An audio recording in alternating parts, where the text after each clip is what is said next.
Alright, so it seems like YouTube is hell-bent on trolling me. For those of you guys who are unaware, I got into another dispute with a different Deep Humor named DeepHumor1. It's a long story, so if you want to know what happened, just watch this main video where I talk about it. I might lose Deep Humor, please help. But anyways, they gave me a false copyright strike because I showed their logo for a few seconds in my video. They said it was between minute 0 and minute 34 in my targeted video, which was the video that I was just showing you guys. And I don't have the comments because DeepHumor1 deleted all of his comments, community posts, and even his response video on the situation. But there was a comment where he even admitted that he wrote the timestamp wrong. He meant to say from 0 to 34 seconds, but instead he wrote from 0 to 34 minutes. Either way, it was a completely fraudulent strike, so I talked to YouTube about it, and YouTube told me word for word that the copyright strike that they sent me was deemed invalid by the copyright team, and any invalid submission of takedown requests will be reviewed by the takedown team, and if a channel or account was seen to be abusing our web form submission, the account or channel will then be terminated. So they're saying themselves, if the copyright strike is invalid, which it was because my video has been reinstated, then the channel will be terminated. Not may, it says will be terminated. So naturally, I wanted to follow up on this. So I reach out to YouTube support, and this is the part where I start getting trolled really, really badly.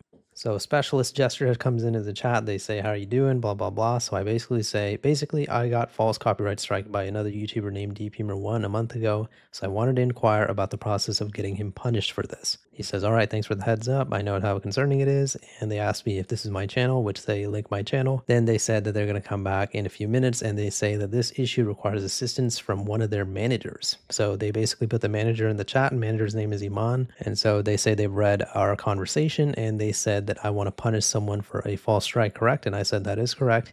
And she said, basically, you don't need to worry about that. Which immediately I was like, what do you mean I don't need to worry about that? But anyways, she says the reason for that is the misuse of our web form can result to their channel getting terminated. So immediately I'm like, what do you mean can? Somebody else is telling me will, and you're saying can. I know it's semantical, but those are pretty important details. But anyways, I say exactly, but it has been 30 days since a false strike and nothing has been done. That is why I'm contacting you guys. And it's actually even been more than 30 days. And so this is a part where I just start getting trolled because they say if they submitted one false strike, it doesn't mean that their channel will get terminated.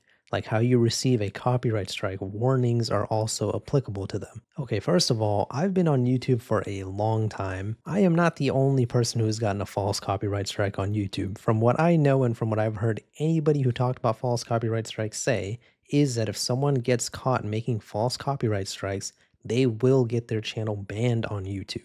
I have never heard of someone getting a warning for a false copyright strike. Not only is a false copyright strike against YouTube's policies, false copyright strikes are illegal according to the law of most countries, especially in the country of the USA, which is where I am. I know technically DeepHumor1 is from Turkey, so I guess their copyright laws apply, but still, to say that they could get a warning just seems insane. So I told them that is not what I was told by another YouTube employee. They emailed me and told me if the copyright strike is deemed fraudulent, the channel will be banned. Remember the email that I showed? They said word for word that the takedown request will be reviewed, and if the channel was seen to be abusing our web form submission, the account or channel will then be terminated. They said that word for word. But then anyways, this person says, yes, here's the thing here. Fraudulent submission and a mistake are different. Where is the word mistake coming from? Who said that this was done by mistake? This was clearly not a mistake. I have photo and video proof of DeepHumor1 stating that the copyright strike that they gave me was a warning because I was apparently slandering them in my video. They admitted word for word that the copyright struck me because I was slandering them, and that is a fraudulent use of the copyright system. And even then, he still filled the copyright information incorrectly. My video wasn't even 34 minutes long. Like I said, he wrote in a comment, which he deleted later, that he actually made a mistake with what timestamps he submitted to YouTube. Everything about this strike was bullshit. But anyway, so then they say a fraudulent submission means that they don't have anything content on your video. I think they meant to say any content on your video, but a mistake means that they have some, but is under fair use or not that complete. If the channel is still up, then it means that the latter is what happened on this removal that happened. So basically, according to Iman over here, the copyright strike that they gave me was just a mistake. Really? Are we serious right now? Even in this screenshot, it says content found during 0 to 34 minutes in a 15-minute video. I understand what her point is. It's the fact that I still showed the channel logo in my video, and thus it could be eligible for a copyright strike. But to say that it's not a false copyright strike and to imply that it's a mistake is fucking insanity. So I even reply and I say, I have photo and video proof of them stating that they copyright strike me as a warning. If what you're saying is true, then the investigation wasn't properly done for this case. I mean, shit, I would hope that if a dispute is happening between two YouTubers, YouTube's copyright team or their representatives or whatever would at least watch the videos from both YouTubers where they explain their sides of the story. If they had just watched this simple 10-minute video I made, they would have known that I showed photo and video proof that DeepHumor once said that he copyright striked me as a warning.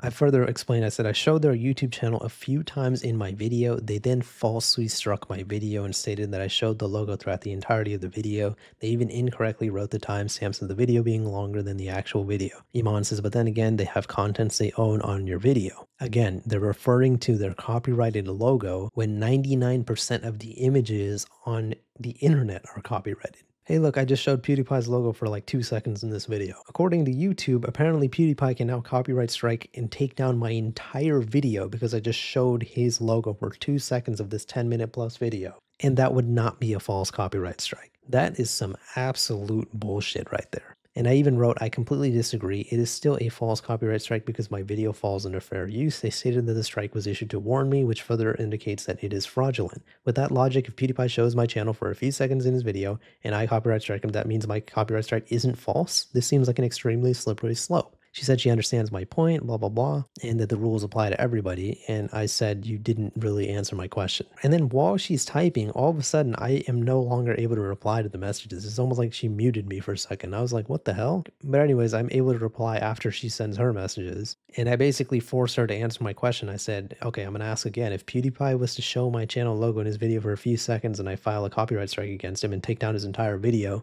then that strike isn't false? And she basically said, nope, that strike isn't false. Apparently that's valid. I understand that YouTube has to follow whatever copyright law there is in America, but I mean, it's just such bullshit that they say that this was, it's the fact that she even implied that that strike was a mistake is absolute insanity.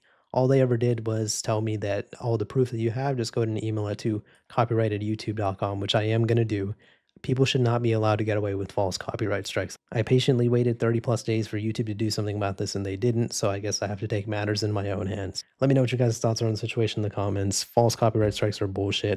Huge shout out to everybody who donated using the Super Thanks feature on YouTube. I really appreciate you guys. Thank you to all my channel members as well. You guys are all awesome, and I appreciate all you guys a lot. And special thank you to everybody who's been going over to the gaming channel DH Gaming and watching all the new videos on there. I'm going to be uploading like 1 to 2 videos every day because I've been obsessed with Dragon Ball Sparking Zero. So if you like the game, come over and check it out. And yeah, let me know what you guys think about this situation in the comments. Please leave a like on the video if you enjoyed it and subscribe for more. See ya.